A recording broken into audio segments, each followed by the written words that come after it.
maisog na kababayan na nagrally sa Angeles. Pasensya na po, inabot ako ng ayaw ko na lang sabihin kasi napakakorne. Pero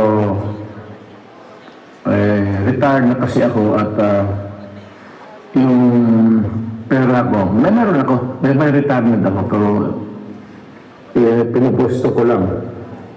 At yun na kasi ang source of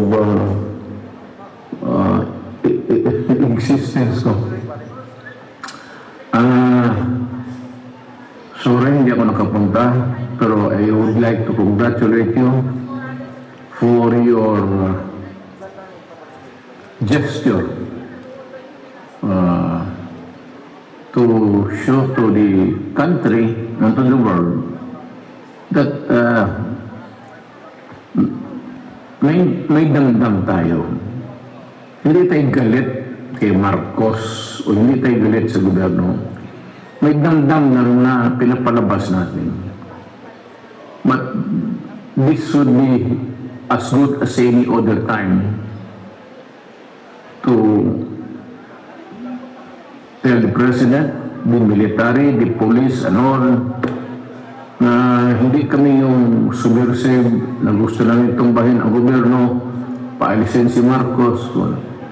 We just want reforms that yung nangyarinig niyo sa grupo ng mga maisog at yung mga Pilipino na ayaw ng gulo pero gustong may pagbabago.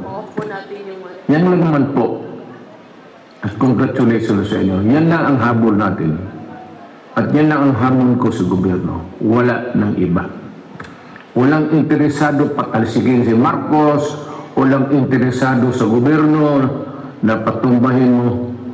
Huwag ho yan, kay dumaan ako ng presidente, pati gobyerno ko ito.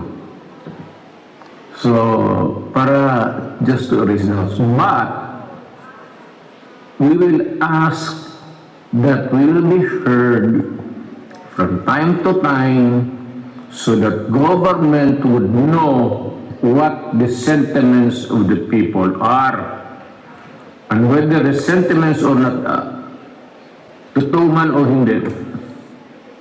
Makinig lang kayo.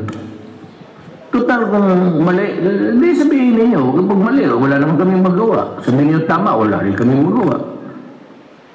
Just the right to be heard. Yan ang importante sa Constitution. The right to be heard. Period.